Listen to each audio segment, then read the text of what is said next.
Monsieur, dames, bonjour et bienvenue à ce nouveau numéro de l'entretien de la semaine de la télévision Labari. Pour ce numéro, nous accueillons ce soir Monsieur Laurent Diaz. Il est le coordinateur international de la campagne Tournons la page. Monsieur Laurent, bonsoir. Bonsoir, Merci d'accepter d'être notre invité pour cet entretien. merci pour l'invitation. Vous êtes le coordinateur international de la campagne Tournons la page. Alors, c'est quoi cette campagne? Pouvez-vous nous parler de la campagne Tournons la page? Tournons la page, c'est un mouvement international citoyen qui est né en 2014 de l'interpellation de membres de la société civile du Congo-Brazzaville qui ont alerté sur un pic électoral qui allait avoir lieu en Afrique entre 2014 et 2018. À peu près tous les pays d'Afrique et surtout ceux d'Afrique francophone allaient connaître des élections. Et ces élections allaient être le cadre de mobilisation citoyenne très importante. Et surtout, dans un certain nombre de pays, les dirigeants voulaient modifier la constitution pour se maintenir au pouvoir. C'était le cas par exemple au Burundi, au Rwanda, au Congo-Brazzaville. Et donc il y a une campagne internationale qui s'est créée pour promouvoir l'alternance démocratique et la bonne gouvernance. Et aujourd'hui, tournons la page, 4 ans après son début, est un mouvement qui réunit 220 organisations de la société civile africaine dans 8 pays d'Afrique et qui est soutenu par une trentaine d'organisations européennes. Alors, vous êtes au Niger. Alors, peut-on savoir quel est l'objet de votre visite au Niger? Je suis venu au Niger pour deux raisons. La première, c'est venir soutenir les acteurs de la société civile dans un atelier de formation et de renforcement de leurs capacités pour comprendre comment combattre leurs faiblesses et saisir les opportunités pour mieux promouvoir la démocratie. La deuxième occasion qui a fait que je me suis rendu au Niger, c'est le fait de suivre les actions citoyennes de la société civile qui ont eu lieu ce week-end et de rencontrer un certain nombre d'acteurs de la société civile avec lesquels j'ai l'occasion de travailler mais que je n'avais pas encore eu l'occasion de rencontrer. Enfin, c'est une autre raison de ma venue, c'est que nous allons organiser en juillet, ici à Niamey, la prochaine Assemblée générale de Tournons la page. Et donc, on est venu aussi préparer cet événement. Alors, vous l'avez dit tantôt, vous êtes là pour soutenir les organisations de la société civile. Alors, au Niger, comment appréciez-vous cette lutte sociétale? Écoutez, la société civile nigérienne a une capacité de mobilisation très importante, malgré des difficultés qui sont les siennes, et notamment des structures qui sont encore assez fragiles, vu qu'elles sont récentes et que la situation économique et sociale n'est pas facile. Elles ont été aussi victimes d'une certaine répression ces derniers mois, qui a aussi fragilisé le mouvement. Mais je crois, et c'est l'avis de beaucoup de monde au sein de Tournons la page et de la société civile en Afrique, que la société civile nigérienne fait vraiment un vrai travail de promotion des droits de l'homme et est capable d'aller dans tous les quartiers, parler de choses très importantes comme la fiscalité, comme la violation des droits humains. Et il faut soutenir cette société civile qui est courageuse et que l'on doit promouvoir dans son travail quotidien et que l'on doit protéger pour que les violations des droits ne se reproduisent plus. Alors, vous avez vous-même participé à la première JAC de l'année 2019, organisée par ces organisations de la société civile. Alors, comment avez-vous trouvé l'engouement de la population derrière les différentes revendications de la société civile? Écoutez, c'est le début des JAC en 2019. Il y a eu une mobilisation sociale qui s'est passée dans la paix, dans la non-violence, qui a été suivie par la population. Je crois que c'est moins important que les JAC qui avaient eu lieu en mars ou en avril, en janvier aussi dernier. Mais il faut aussi comprendre que les populations attendent de voir aussi comment va évoluer le mouvement social. Les membres de la société civile doivent encore aller convaincre les populations de sortir dans la rue avec elles. C'est un travail qui prend du temps.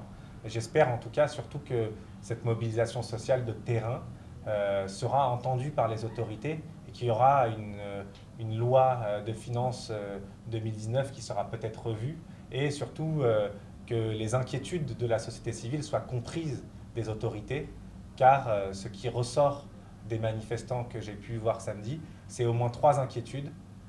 une démocratie qui semble se rétrécir, une présence de bases militaires étrangères que l'on ne maîtrise pas et qu'on ne comprend pas vraiment l'utilité. Et puis la troisième chose, c'est une situation économique et sociale qui est difficile. Alors, pensez-vous que ces mobilisations du terrain peuvent être un moyen de pression pour le gouvernement pour changer d'avis? Écoutez, moi je pense qu'il y aura des défis dans les mois et années à venir. Ce sont les élections locales et les élections présidentielles qui arrivent. Je crois que ce qui s'est passé l'année dernière avec la société civile doit être une alerte à la fois pour nous, organisations de la société civile d'Europe, organisations de la société civile nigérienne et aussi l'État. Il ne faut pas que se reproduise ce genre de situation. La société civile est un socle pour la démocratie et l'État de droit. Et normalement, il doit être en partenariat avec l'État. Il doit construire avec l'État les conditions d'une bonne gouvernance. Et s'il n'y a plus ce dialogue, si c'est toujours dans la confrontation et si l'État n'écoute pas ce que la société civile a à dire, je crois qu'on peut avoir des craintes pour les élections à venir.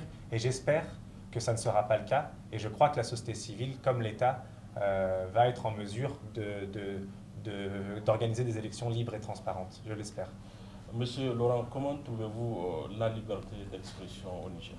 Écoutez, on peut reconnaître quand même que le Niger a une certaine liberté d'expression. Il existe des médias indépendants comme les vôtres, mais on a aussi vu que ces derniers temps, il y a des signaux d'alerte, d'alarme.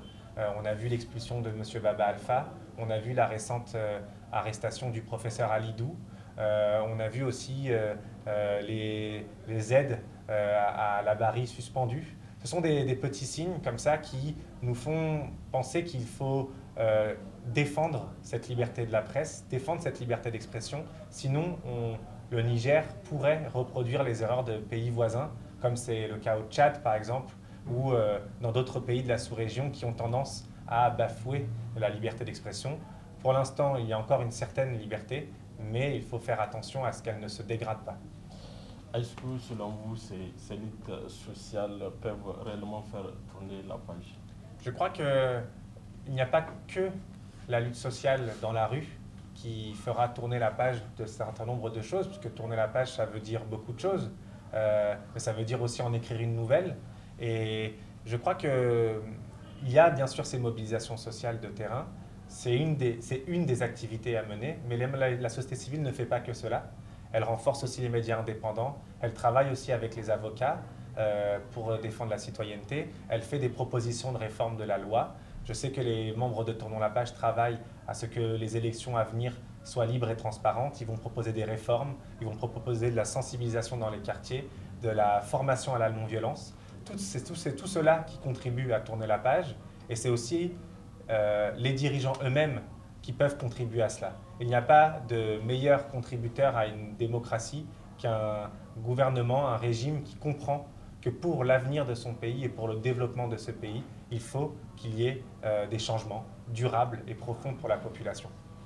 Alors, quels sont vos objectifs au niveau des 8 pays dans lesquels la campagne Tournons la page intervient? Écoutez, nous, on a 3 objectifs globaux de Tournons la page. Le premier, c'est renforcer les capacités d'action et de mobilisation de la société civile en Afrique. Ça, c'est notre premier objectif. Le deuxième, c'est faire passer des idées auprès des autorités internationales et nationales sur l'amélioration du système démocratique. Et la troisième chose, c'est protéger nos membres. On est très attaché à l'intégrité physique et aux droits fondamentaux de nos membres, et donc on travaille à cela. Ça, c'est les objectifs globaux. Ensuite, chacune des coalitions nationales, chacun des pays de Tournons la page a son plan d'action propre. Chacun des pays d'action choisit là où il veut enraciner la démocratie. Ici, comme vous le savez, ça a été la justice fiscale l'année dernière. Ça sera dans les mois à venir la question électorale. Si c'est le cas par exemple du Gabon, ils ont beaucoup travaillé sur la liberté d'expression et les médias indépendants. Si je prends la RDC, actuellement ils travaillent à ce que les élections locales qui sont prévues dans quelques mois ne soient pas le théâtre de violence dans un pays qui a connu la guerre civile. Chacun des pays contribue librement à des plans d'action locaux, nationaux, et puis il y a ces actions globales que l'on mène ensemble aussi. Est-ce qu'au Niger, où pratiquement la majorité de la population est jeune, est-ce que dans votre mouvement, vous associez la jeunesse? Bien sûr, la jeunesse est fondamentale pour l'enracinement de la démocratie. Nous, lorsque Tournons la page a été lancé, on a insisté là-dessus. On a insisté sur le fait, par exemple, qu'au Gabon, 90% des Gabonais n'ont connu qu'une seule famille au pouvoir. Que les jeunes qui sont nés ces dernières années, qui sont nés dans les années 90, dans les années 2000, n'ont toujours connu qu'une seule famille au pouvoir. On a insisté là-dessus. Pour nous, la jeunesse, c'est le socle d'un avenir démocratique en Afrique, et les organisations de jeunesse, que ce soit les organisations étudiantes, mais aussi les organisations de quartier, doivent être renforcées. Et je crois que c'est ce que fait aussi Tournons la page Niger, ici, dans ce pays. Alors, Monsieur Laurent, votre mot de fin? Mais moi, je voudrais appeler l'ensemble des acteurs de la société civile et les organisations de jeunesse, l'État nigérien aussi, à faire en sorte que les échéances électorales à venir soient des échéances qui fassent entrer durablement le Niger dans le cadre d'une démocratie pérenne. L'ensemble des membres de Tournons la page regardent le Niger de très près, et on espère qu'une passation pacifique, libre et transparente du pouvoir après les 2 mandats de M. Issoufou seront un message adressé à l'ensemble de l'Afrique et pourrait être un exemple pour les autres pays de la sous-région et de l'Union africaine. Monsieur Laurent Diart, merci d'avoir accepté d'être notre invité à ce numéro de l'entretien. Merci pour votre invitation. Merci.